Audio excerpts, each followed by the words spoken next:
Atos capítulo 8, vamos ler o versículo 30 apenas. Atos 8, verso 30. Sempre é bom, irmãos, quando nós subimos aqui, nesse púlpito,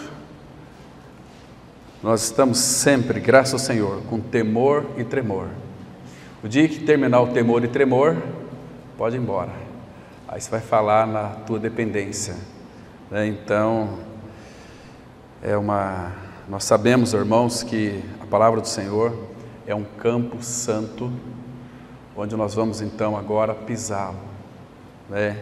E o desejo do meu coração é que o Espírito Santo, irmãos, interprete para nós a sua palavra, que Ele lance luz sobre a sua palavra, para que possamos então contemplar a realidade da palavra. Tem um cântico que diz assim: enquanto a Salvador o teu livro ler, venham os meus olhos abrir, para que além da letra eu veja a ti, Senhor. É muito mais do que simplesmente um estudo da palavra, irmãos. Nós temos que ver pela palavra o Senhor, além da letra a Ele, porque ficarmos só com uma letra, com o conhecimento, isso vai nos matar. Temos que, como a palavra é viva e eficaz, temos que buscar a face do Senhor, buscá-lo, ter um relacionamento com Ele. E este que nós vamos estudar hoje, mais uma vez, o assunto das nossas reuniões é Jesus Cristo. Não tem outro assunto para nós falarmos. Aqui no versículo 30 de Atos 8, a palavra de Deus diz assim. Depois eu vou explicar todo o contexto, o que está acontecendo aqui. Vamos ler alguns versículos depois também, nesse mesmo capítulo. Mas o verso 30 diz assim: correndo Filipe, ouvindo ler o profeta Isaías, e perguntou: compreendes o que vens lendo? Vamos orar. Pai, que privilégio nosso estar com a Tua palavra aberta nessa noite, ó Pai, que é memorável para cada um de nós, porque é um tempo onde nós prestamos um culto ao Senhor. Eu creio, Pai, que Tu recebeu os nossos louvores, a nossa adoração. E agora, Pai, a nossa grande expectativa é que Tu fales conosco. Pai Santo, abre o nosso entendimento para que compreendamos as Escrituras. Revela o Teu Filho, Pai. Forma o Teu Filho em nós. Nos dê sabedoria para compreender as Escrituras. A Tua palavra ela é tão simples, mas ao mesmo tempo tão profunda. Nós, com a nossa própria intelectualidade, jamais poderíamos conhecer, ó Pai, as Suas profundezas. Por isso, Pai, nós recorremos ao Teu bendito Espírito que a inspirou, que a soprou aos ouvidos e corações daqueles que a escreveram. Porque nós sabemos que nenhuma profecia é de particular elucidação, mas homens santos falaram inspirados pelo Teu Espírito. E nessa noite, Pai, como os filhos do Senhor, venha revelar para nós, traz para nós o Teu recado.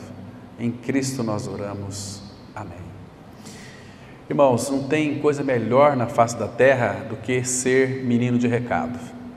O que eu vou ser aqui hoje, mais uma vez, é menino de recado. Não o recado, eu não tenho nada para falar, né? Mas o Espírito do Senhor, o Pai, tem muito para falar a nós. Então, nós vamos aqui, hoje, com a ajuda do Senhor, examinar esse texto aqui, para verdadeiramente que o Espírito desperte em nós um profundo desejo em conhecer o Senhor, em aproveitar também o máximo da palavra dEle. Então, como obter o máximo da palavra de Deus? Como compreender o que nós estamos lendo? Então, esse vai ser o nosso assunto nessa noite aqui. Em primeiro lugar, aqui, irmãos, logo no versículo 26 aqui, vocês observam que o anjo do Senhor falou a Filipe. Quem é este anjo do Senhor? Este anjo do Senhor é a própria voz que fala aqui no versículo 29. Então, disse o Espírito. É a mesma pessoa. O anjo do Senhor aqui é o Espírito Santo de Deus. Porque, irmãos, esse Espírito, o Espírito Santo de Deus é Deus de Deus, e Ele sempre, de alguma maneira, não quer muito se aparecer, Espírito Santo. O Espírito Santo trabalha nos bastidores da nossa vida. Ele é aquele que vai nos dar o poder e a capacidade para testemunhar de Cristo, para falar de Cristo, para viver uma vida na dependência de Cristo. Ele sempre vai nos guiar a toda a verdade, o Espírito Santo. O Espírito Santo é como aquele servo de Abraão, Eliezer, que aparece só lá em Gênesis capítulo 15, depois dali ele aparece como servo de Abraão. Então aqui ele aparece como o anjo do Senhor. Não tem, quem lê aqui vai perceber que parece que não é o Espírito quem está falando. Um anjo do Senhor falou a Felipe. Então não poderia ser outra pessoa, aqui no versículo 29. Então disse o Espírito a Felipe. Então falou um anjo, agora o Espírito. Então Felipe deve ter ficado muito confuso. Não, irmão, é o Espírito Santo. E nós sabemos quando o Espírito Santo fala conosco, porque se tem algo que ele deseja falar, é falar para cada um de nós, para que nós compreendamos, né? Então era um detalhe importante o que ele fala para os irmãos aqui. Agora, queridos, vocês sabem que este eunuco aqui, no qual Filipe perguntou para ele se ele compreendia o que estava lendo, era uma pessoa muito importante. Aqui no versículo 27 diz assim: eis que um etíope, eunuco, alto oficial de Candace, rainha dos etíopes, o qual era superintendente de todo o seu tesouro, que viera adorar em Jerusalém. Irmãos, ontem nós comentávamos com os jovens aqui sobre esse eunuco. Ele foi a Jerusalém. Jerusalém era o lugar de adoração. Então ele foi adorar. Mas o que ele foi adorar? Ele foi adorar Deus. Mas era um Deus desconhecido para esse eunuco aqui. Ele não conhecia o Deus no qual ele foi adorar. Ele nem era nascido de novo, ele nem era salvo.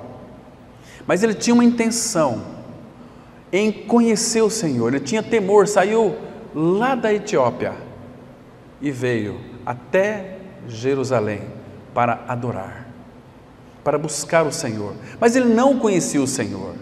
Então ele tinha uma Bíblia lá do Antigo Testamento. Ele estava lendo, quando ele voltava, ele estava lendo o profeta Isaías. Irmãos, guarde bem isso aqui. Todas as vezes que uma pessoa começa a ter um profundo desejo em conhecer o Senhor, em buscar o Senhor vai enviar uma pessoa que pregue para ela a verdade da palavra. Observa aqui, irmãos, que multidões iam para Jerusalém, mas o destaque aqui é para esse eunuco, lá da Etiópia, que veio adorar um Deus que para ele até então era desconhecido, mas ele tinha sede de Deus. Então aqui na Bíblia, em Atos mesmo, temos muitos exemplos de pessoas que adoravam a Deus sem conhecer a Deus. Tinham na sua mente uma concepção de que eram filhos e filhos de Deus, e na realidade não era. Porque, irmãos, ninguém pode conhecer o Senhor a não ser pela cruz. Cruz é o caminho que nós vamos conhecer o Senhor. Porque enquanto Deus não matar a nossa velha natureza pecaminosa e perversa, nós não vamos ter uma iluminação para compreender as Escrituras. E observa aqui, que chega aqui, irmão, quando o Espírito disse a Filipe no versículo 29, aproxima-se desse carro e acompanha-o, vai junto com ele. Então, correndo Filipe, ouviu ler o profeta Isaías e perguntou: compreendes o que vens lendo? Irmãos, eu particularmente, não sei vocês, mas quando alguém está lendo a palavra, eu costumo chegar perto e procuro fazer perguntas para aquela pessoa, não para dizer que eu sei mais do que aquela pessoa, por favor, me compreenda. Porque, irmãos, eu fiquei também, os irmãos que conhecem, mais de 10 anos evangélicos, sem nunca ter nascido de novo, e eu pregava a Bíblia de uma forma extraordinária, emocionante, fazia as pessoas chorar, arrepiar, mas sem a realidade espiritual, sem ter uma convicção. Eu não tinha essa convicção, eu não era um nascido de novo, eu conhecia a Bíblia, mas não conhecia o Deus da Bíblia.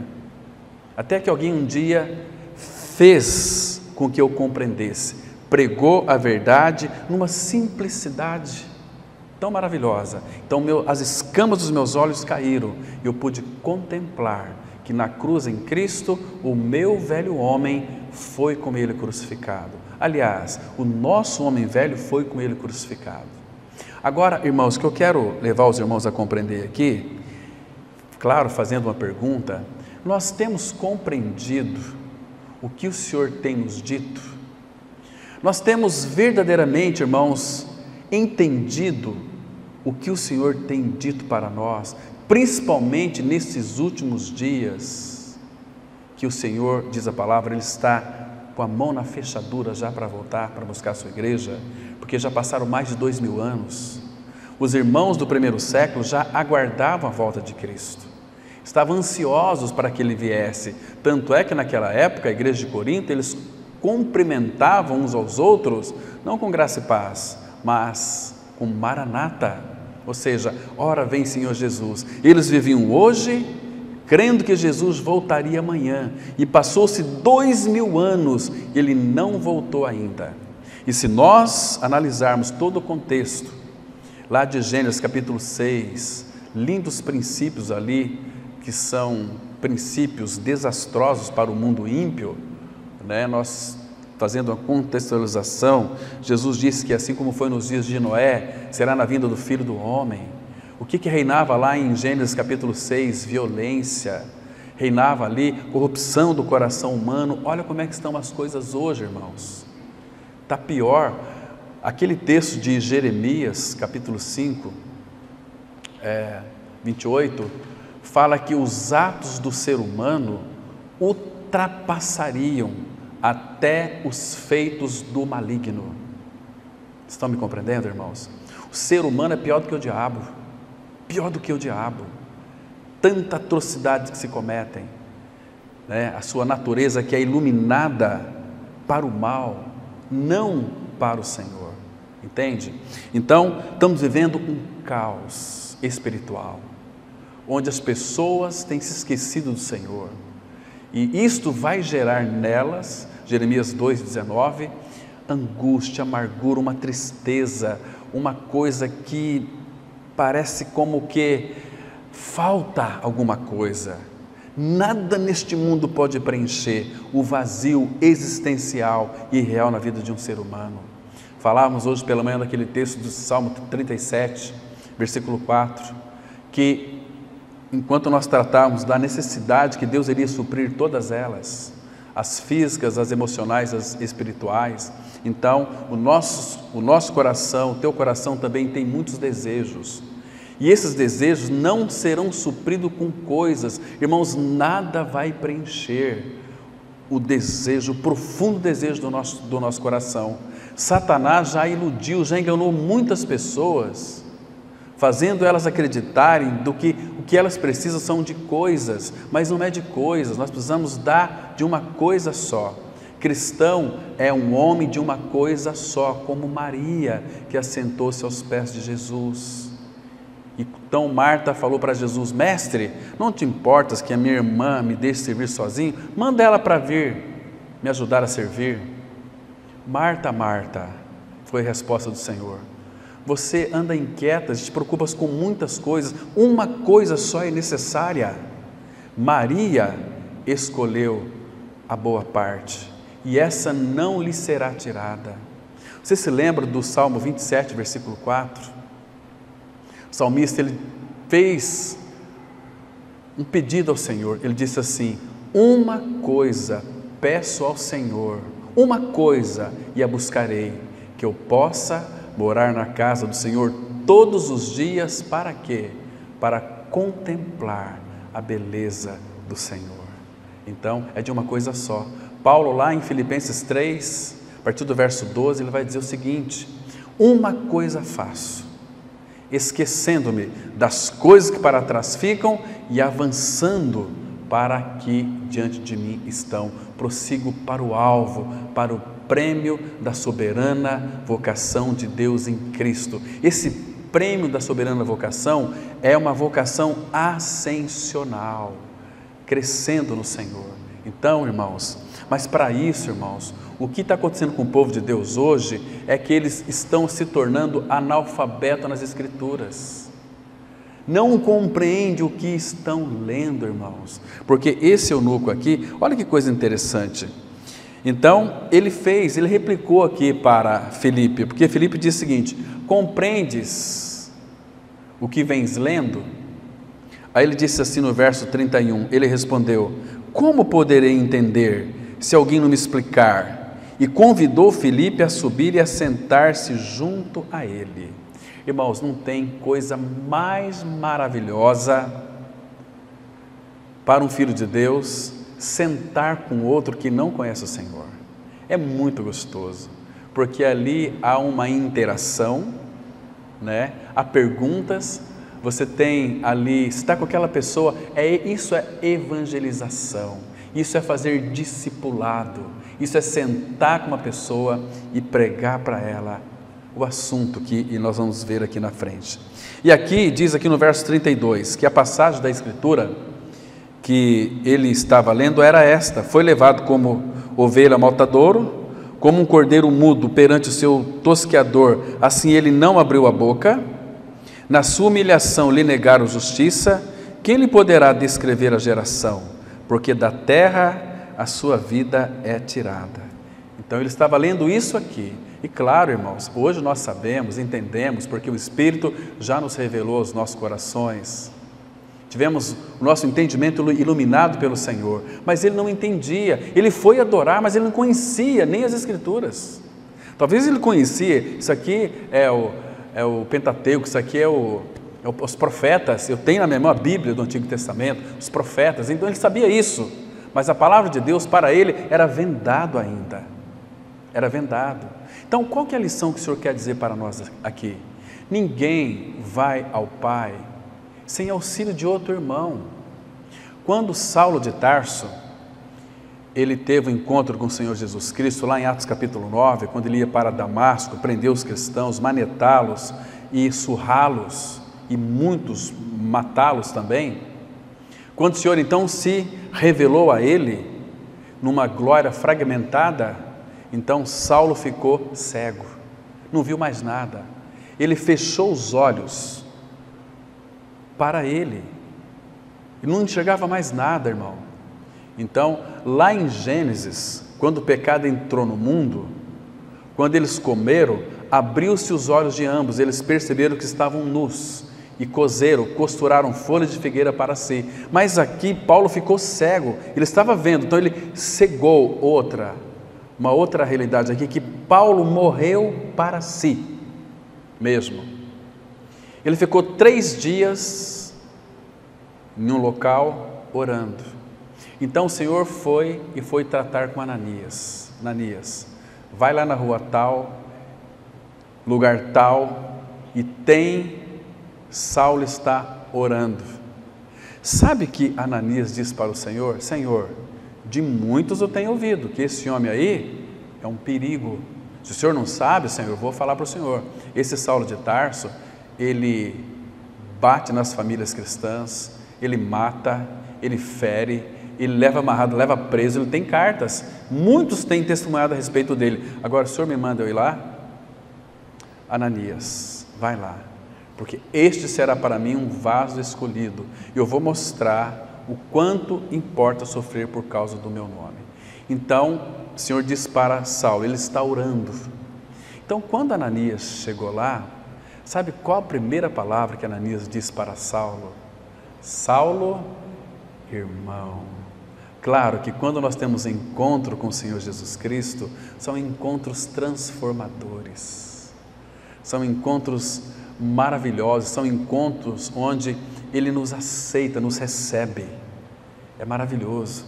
Então, agora Saulo não era mais um independente, era um Saulo dependente, porque dependia de um outro irmão para orar por ele. Saulo, interessante, irmãos, que Ananias diz para Saulo assim: o mesmo Senhor que te apareceu lá no caminho de Damasco, veio falar comigo e pediu para que eu orasse por você, para que você recobrasse a visão. Então ele orou e Saulo pôde então ver claramente as escamas dos seus olhos caírem. Ele testemunhou lá em Atos 26, falando dessa experiência aqui.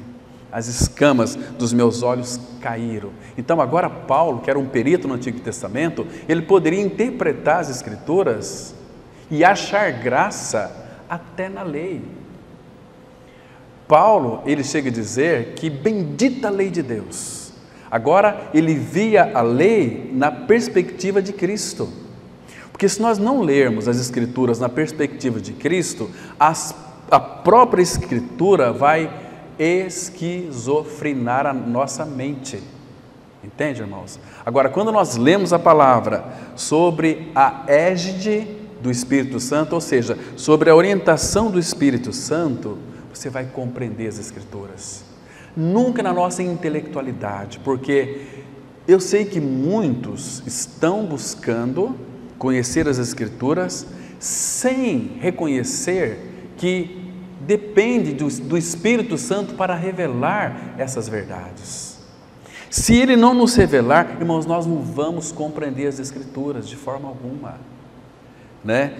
Aí a gente vai querer buscar nas Escrituras, vamos buscar Deus, nunca vai achar, porque Deus se revela na face de Cristo. Nós só podemos conhecer o Pai, Deus e Pai, na face de Cristo, porque o Espírito, aquele mesmo Deus, lembra quando Ele começou a criar todas as coisas? Ele disse: haja luz e houve luz. Lembra lá aquele texto? Agora, deixa marcado aqui, dá um pulinho em 2 Coríntios, irmãos, por favor, no capítulo 4, versículo 6. Aqui, irmãos, nós temos uma iluminação. Aquele mesmo Deus que disse: haja luz e houve luz, esse mesmo Deus, através de Paulo, ele diz assim, olha, versículo 6, ele fala assim: porque Deus que disse, das trevas resplandecerá a luz. Então, Deus que disse lá, haja luz e houve luz, né? Então Paulo está interpretando aqui o Antigo Testamento para nós, graças ao Senhor. Então, aquele Deus que disse, das trevas resplandecerá a luz, aí tem uma vírgula, ele continua dizendo, Ele mesmo, o mesmo Deus que disse, haja luz e houve luz, Ele mesmo resplandeceu em nosso coração para iluminação para compreendermos as Escrituras, a iluminação do conhecimento da glória de Deus na face de Cristo. Irmãos, nós nunca vamos conhecer a Deus o Pai, senão pela pessoa de Cristo, porque Cristo veio revelar o Pai. Voltar naquele texto que eu gosto tanto, irmãos, de João, capítulo 14, versículo 8 e 9. Versículo 8, Filipe diz para o Senhor Jesus assim: Senhor, mostra-nos o Pai, isso nos basta. Então o Senhor Jesus diz para Filipe: Filipe, há tanto tempo estou convosco e não tendes me conhecido? Quem vê a mim, vê o Pai. Como dizes tu, mostra-nos o Pai? Mas em que sentido então o Senhor estava ali se manifestando como o Pai? Ele disse assim: eu e o Pai somos um. Irmãos, e Jesus viveu numa absoluta dependência do Pai, do Espírito. Então Jesus nunca fez nada contra a vontade do Pai, porque Jesus veio fazer a vontade do Pai. Algum tempo atrás, me perguntaram assim: irmão Cláudio, como que nós podemos fazer a vontade de Deus então? A vontade de Deus, como podemos compreender a vontade de Deus? Se ele perguntou isso para mim, significa que ele não lê muitas Escrituras, não compreende o que vem lendo. Eu falei o seguinte: olha, a vontade de Deus é toda ela contra a tua vontade. Essa é a vontade de Deus. Tudo aquilo que você acha que é certo é errado, é contra a vontade de Deus. Então procura conhecer. Ele ficou assim, igual aquele peixinho de aquário. sem saber nada, né? Então, vá para a palavra, peça auxílio do Espírito Santo, que Ele vai revelar a vontade dEle. Lembra em Efésios 1:9, desvendando-nos o mistério da sua vontade. A palavra mistério ali significa um segredo. Deus guardou esse segredo durante muitos séculos, durante as gerações. Deus falava antigamente aos pais pelos profetas, mas de uma forma fragmentada, em figuras, em tipos, né? Mas, como nós já sabemos que a palavra também mistério significa boca fechada, Deus fechou a boca durante muitos séculos, mas na plenitude dos tempos Ele enviou o seu Filho Jesus, o Verbo se fez carne e habitou entre nós. Então o Pai abriu a sua boca e nos falou pelo Filho definitivamente. Lembra? Hebreus 1:1, havendo Deus falado outrora aos pais, pelos profetas, falou de muitas maneiras, de sonhos, etc. Mas nesses últimos dias, Ele abriu a sua boca e falou-nos pelo Filho. Então, irmãos, essa palavra que você tem em suas mãos aí, é a palavra de Deus, mas aqui tem muito mais do que a palavra de Deus. Isso aqui, sabe o que é? É o coração do Pai. Ele abriu o seu coração para nós, porque Ele falou. E Ele falou, nós podemos conhecê-lo.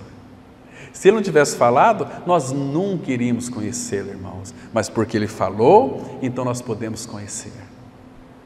Percebe? Então Ele é o Deus que fala. E nós vamos conhecê-lo, Ele, somente pela face de Cristo. Jesus disse: eu sou o caminho, a verdade e a vida. Ninguém vem ao Pai senão por mim. Não adianta vocês querer ir ao Pai senão por mim. Quando Moisés fez aquela linda oração lá, acho que nós comentamos domingo passado, retrasado, não me lembro, que Moisés disse para o Senhor: Senhor, mostra-me a tua glória. Vocês se recordam? Lá em Êxodo 33. Essa é uma oração, porque Moisés não pediu coisas, pediu: Senhor, mostra-me quem tu és. Quero conhecê-lo, quem tu és. A tua glória, as tuas virtudes, os teus atributos. Quem tu és, mostra-me a tua glória. Irmãos, a glória é aquilo que Ele é. Então Ele disse para Moisés: Moisés, você não pode ver a minha face, você não pode me ver de frente, mas você vai me ver pelas costas. E aí pegou Moisés, colocou ele junto a uma penha é uma rocha, uma pedra, junto ao Pai tinha uma penha, é Cristo, porque Deus tinha um segredo que não era tempo de revelar ainda. Ele sabia quando Ele iria revelar esse segredo. Então o Senhor colocou Moisés ali naquela penha, e depois naquela penha tinha um buraco, uma fenda. Olha, farei passar toda a minha glória, você vai me ver pelas costas, não poderá me ver pela face, porque nós só podemos conhecer o Pai na face do Filho. Quem vê a mim vê o Pai.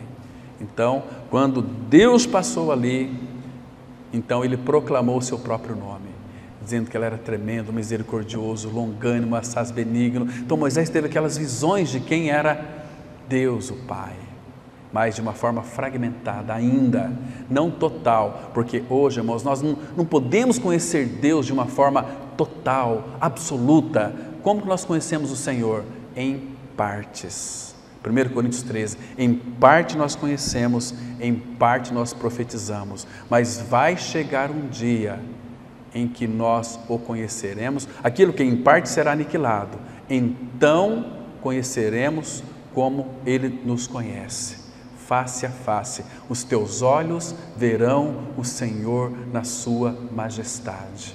Irmãos, um dia, guarde bem isso aqui, irmãos, o dia está chegando o nosso dia. Logo nós estaremos diante do Rei dos Reis, do Senhor dos Senhores. É breve tempo, irmãos. Olha como é que está um caos. Olha o que está acontecendo na nossa nação. Não vou falar nem a nível mundial, mas apenas na nossa nação, na nossa cidade, irmãos. Tantas coisas. Isso tudo é evidência de que Ele está às portas. Não é entristecedor aqueles crentes que vão para os templos buscar a sua bênção, fazer um propósito com Deus, fazer uma campanha com... Meu Deus do céu, que falta de conhecimento! Ele está voltando. Será que nós compreendemos o que nós estamos lendo nas Escrituras Sagradas? Será que nós temos tido uns olhos abertos para contemplar o Senhor? Será que nós temos tido visão espiritual, irmão, para conhecer o Senhor? A igreja precisa urgentemente de visão espiritual, como Isaías teve. Isaías, nós vemos no Antigo Testamento o Evangelho de Isaías, o Evangelho do Antigo Testamento é Isaías. Mas por que Isaías escreveu coisas tão profundas de Cristo? Porque era da vontade do Pai. Porque Deus então permitiu que Isaías pudesse contemplar o Senhor. Isaías 1,6: no ano da morte do rei Uzias, eu vi o Senhor assentado no alto e sublime trono. Ele viu o Senhor. Isaías, ele vinha recebendo as visões do Senhor para profetizar contra a cidade de Judá e de Jerusalém. Mas então chegou o momento em que Deus tinha que tratar com Isaías. Teve que ter uma crise. Na morte do rei Uzias, eu vi o Senhor dos Exércitos assentado num alto e sublime trono. O que foi que aconteceu ali, irmãos? Então ele disse assim: ai de mim, porque eu sou um homem de lábios impuros e habito no meio de um povo de impuros lábios, e meus olhos viram o Senhor. Isaías, nesse momento, ele estava sob convicção de pecado. Irmãos, nós só iremos conhecer quem nós somos quando nós conhecemos o Senhor. Você nunca vai se conhecer quem é você, até que você conheça quem é o Senhor, porque Ele é o único que tem a capacidade, irmãos, de abrir o porão do nosso coração. Ele que destampa o nosso coração. Nós lemos ontem aqui em Jeremias 17:9 que diz assim: enganoso é o coração mais do que todas as coisas e desesperadamente corrupto quem o conhecerá. Aí no versículo 10 ele diz assim: eu, Senhor, esquadrinho o coração. Então Ele é o único que pode abrir o nosso coração, que é trevas, e incendir a luz ali. Mas Ele pode, porque Ele não vai nos acusar. Imagina quando você abre o teu coração para uma pessoa e amanhã ou depois você sabe que teu nome está exposto aí em tudo quanto é lugar. Irmão, isso é terrível. Então, abre o teu coração para o Senhor, percebe?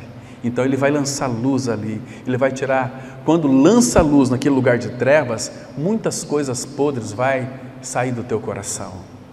Baratas, ratos, gosto por isso, tendência para aquilo, inclinações para isso. Então Ele vai mostrar como está o nosso coração. Irmãos, como é bom quando o Senhor expõe o nosso coração, a sua luz, a luz do Espírito Santo de Deus, para mostrar quem nós somos, falíveis, fracassados, derrotados, mas Ele é a nossa vitória. Ele é aquele que vai adiante de nós, Ele é aquele que foi para o Calvário, trocou o nosso coração por um novo coração, um coração sensível, um coração que o ama, um coração que é inclinado agora para a justiça, para praticarmos a justiça. Irmãos, nós temos entendido o que temos lido nas Escrituras Sagradas, porque, volta lá por favor para Atos, capítulo 8, esse eunuco aqui, irmãos, ele ia lá adorar, mas ele não sabia quem que ele estava adorando, né? Então, depois que Felipe acompanhou a leitura que ele estava fazendo do profeta Isaías, aí no versículo 34, o eunuco ele faz uma pergunta interessante aqui, olha. Então o eunuco disse a Felipe: peço-te que me expliques a quem se refere o profeta, fala de si mesmo ou de algum outro? Esse de algum outro aqui era aquele que ele adorava sem conhecer. Como lá em Atos capítulo 17, quando Paulo entrou no Areópago, tinha ali muitos ídolos. Eles adoravam deuses disso, deus daquilo, mas aí faltava algum Deus para ele ainda, porque os deuses não preenchem, irmãos. o homem. Por isso que eu digo, nada neste mundo vai preencher os desejos do teu coração, se não for o Senhor. Quando Ele nos fez, Ele colocou a eternidade dentro de nós sem que nós percebamos. E essa eternidade, a gente supõe que é algo infinito, só pode ser preenchido com aquele que é infinito. Aí vai satisfazer plenamente, né? Então, eles escreveram uma placa assim: ao Deus desconhecido. Quando Paulo chegou, olhou aqueles altares, cada um tinha um Deus ali. Quando Paulo olhou para aquela placa, ao Deus desconhecido, Paulo disse para ele o seguinte: esse Deus que vocês não conhecem, esse é o que eu vos anuncio, o Deus que fez o mundo, o universo, sustenta todas as coisas pela palavra do seu poder. Sem Ele, através dele a gente se move, a gente se assenta, se levanta, a gente respira. Sem Ele, então esse é o Deus que eu quero que vocês conheçam, eu quero anunciar Ele. Então Paulo falou de Jesus Cristo e a ressurreição. Muitos não deram crédito, falou, outra hora vamos ouvir esse tagarela, né? E foram embora, e alguns ali, poucos que creram no apóstolo Paulo, naquilo que ele havia dito. Então, fala de si mesmo ou de algum outro. Agora, olha o versículo 35. Então Filipe explicou, e começando por esta passagem da Escritura, anunciou-lhe a Jesus. Pregou Jesus para ele. Paulo fala que Cristo é tudo em todos. Quando nós pregamos Jesus para as pessoas, nós estamos pregando tudo para elas. Jesus, dividir Jesus aqui no meio, Jé é de Jeová, é o eu sou, su salvação, eu sou a salvação. É Jesus, é o Emanuel, Deus conosco. Ele vai nos libertar dos nossos pecados. Percebe, irmãos? Então, anunciou-lhe a Jesus. E a história aqui continua. Seguindo eles caminho fora, chegando a certo lugar onde havia água, disse ao eunuco: eis aqui água, quem impede que eu seja batizado? Mas quem falou de batismo para o eunuco? Porque Filipe falou de Jesus. Olha, senta aqui, vamos dar um curso para você de batismo agora, né? Vai frequentar aqui um mês de curso. Isso não existe na Bíblia, irmão. Gente, isso é uma besteira, um absurdo. Isso aí é querer tentar segurar as pessoas dentro das igrejas. Um curso, não, a nossa igreja deu um curso de batismo. Para com isso. Para que complicar a coisa que é tão simples? Eis aqui água, que impede que eu seja batizado. Sabe o que o eunuco disse para Filipe aqui? Se tem algum impedimento para que eu seja batizado, eu quero, me mostre o que me impede, e vamos tratar disso agora. Mas eu quero ser batizado. O que me impede? Então Filipe respondeu: é lícito, se crês de todo o coração. E respondendo ele disse: creio. Mas ele não apenas creio que Jesus Cristo é o Filho de Deus. Então ele ganhou uma revelação do Pai agora. Agora ele é filho. Agora ele recebeu o Senhor. Ele conheceu o Senhor, ainda que naquele momento. Mas, queridos, 38 fala que então mandou parar o carro, ambos desceram a água e Filipe batizou o eunuco. Quando saíram da água, o Espírito do Senhor arrebatou, palavra que é arpazo, a mesma para o arrebatamento da igreja, arpazo, arrebatou a Filipe, não vendo mais o eunuco, e este foi seguindo o seu caminho, cheio de júbilo. Irmão, sabe qual que é uma das evidências da salvação? É a alegria, é o júbilo, é o regozijo. Tanto é que Paulo, escrevendo aos Tessalonicenses, ele diz assim: regozijai-vos sempre no Senhor. Sempre. Paulo, Filipenses 4,4, alegrai-vos sempre no Senhor. Outra vez digo, alegrai-vos. O Senhor é a nossa alegria. Alegria nos tem. Agora, quando eu tenho alegria, a minha alegria é uma alegria passageira. Mas quando a alegria me tem, ela é eterna, né? É uma alegria que não tem mais fim. A presença dele em nós nos enche de alegria. Na sua presença, a plenitude de alegria, uma alegria plena, uma alegria completa. Irmãos, Lembra quando anunciaram o nascimento de Jesus para aqueles magos, aqueles pastores, lá em Lucas? O anjo disse assim: eis que eu vos trago boas novas, que é para todo o povo. É que vos nasceu hoje na cidade de Davi o Salvador, que é Cristo.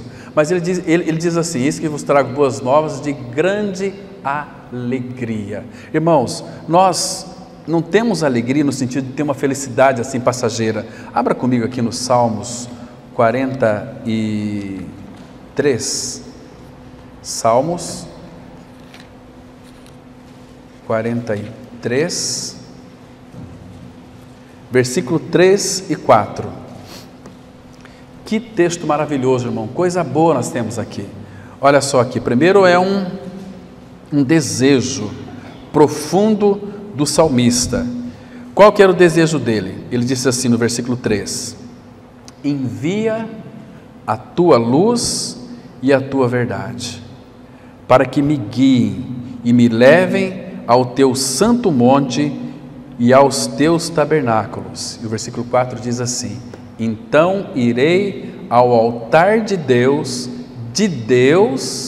que é a minha grande. Essa palavra grande aqui é do tamanho dele. Essa palavra grande não dá para definir aquilo que é grande. Do Deus que é a minha grande alegria. Então o cristão tem uma grande alegria, porque tem um grande Deus que habita dentro. E você acha que aquele que é alegria não pode nos alegrar? Quando Davi estava em pecado, quando ele verdadeiramente se arrependeu, uma das orações que ele fez, Atos 51:12, ele disse assim: restitui-me a alegria da minha salvação. Porque um cristão sem alegria, ele não é um cristão, ele é uma farsa, ele é um religioso, fica aí carregando um monte de fardo nas costas, e pesos, e doutrinas, e mandamentos, e regras, e não pode fazer isso, não pode fazer aquilo, cuidado que Deus está com um chicote na mão se você... Não, irmão, esse não é o Deus revelado nas Escrituras. Jesus disse: eu sou manso e humilde de coração. Nós vamos errar? Vamos errar. Mas em Hebreus 12:6 ele disse assim: porque Ele nos ama, o Senhor corrige a quem ama.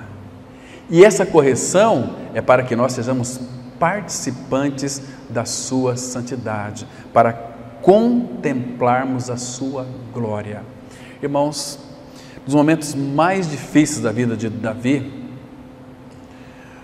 que ele sofreu bastante, irmãos, quer ver só? Abra comigo lá em 2 Samuel, por favor. 2 Samuel, uma experiência que Davi passou aqui, terrível, que ele sofreu bastante. 2 Samuel 16, de 5 a 14, vou ler alguns versículos aqui rapidamente. 2 Samuel 16, de 5 até o 14, já li para vocês algumas vezes, mas muito bem, aqui todo o contexto é quando Absalão queria usurpar o trono de Davi, o seu pai. Então Davi, ele pegou seus soldados e saiu lá do seu reinado, porque ele sabia onde o seu filho estava colocando o dedo, não poderia colocar, ele estava querendo usurpar o trono de seu pai. Então Davi saiu para não confrontar com seu filho, não matar o seu filho. Olha só, então Davi saiu, mas e aí olha o que aconteceu.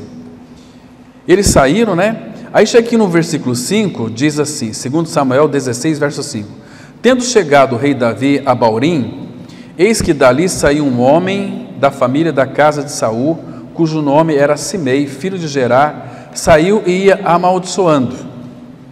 Aqui, irmãos, ele estava entrando no deserto, amaldiçoando. Olha o versículo 6: atirava pedras contra Davi e contra todos os seus servos, ainda que todo o povo e todos os valentes estavam à direita e à esquerda do rei.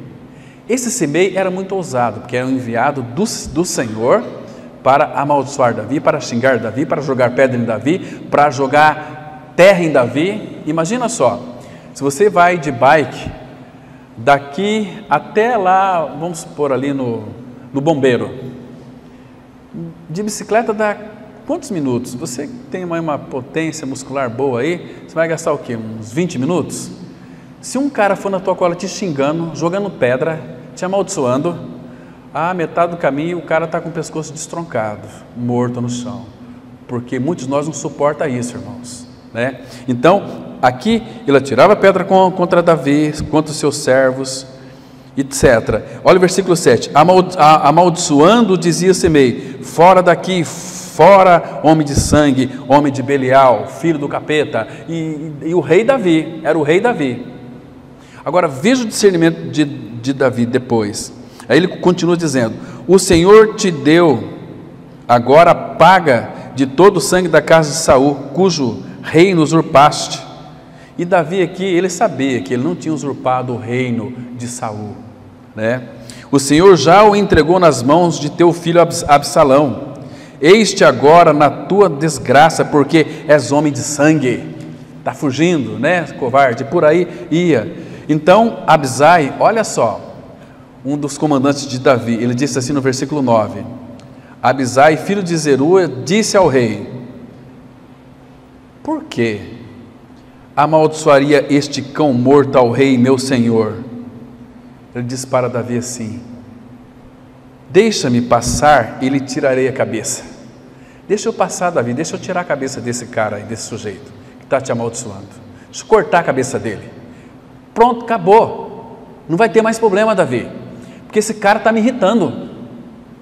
Joga a pedra em você, mas acerta em mim também, em areia, e eu não estou suportando mais. Então respondeu, olha a resposta do rei aqui. Aqui Davi estava sendo a figura de Cristo, porque ele prefigurava Cristo. Respondeu o rei, que tenho eu convosco, filhos de Zeruia?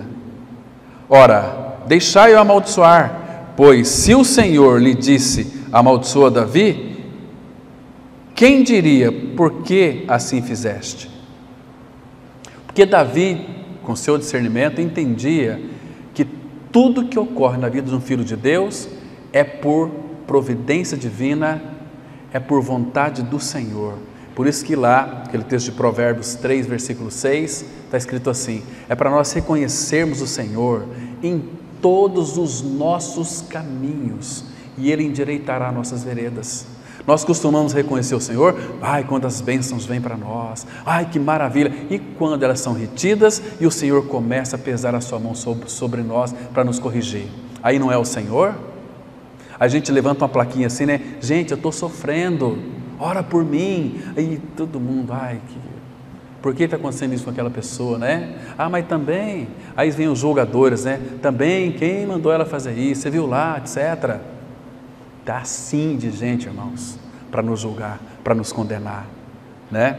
Então, ele continua dizendo, aqui no versículo 12, talvez o Senhor olhará para a minha aflição, e o Senhor me pagará com bem a sua maldição deste dia. Prosseguiam, pois, o seu caminho, Davi e os seus homens.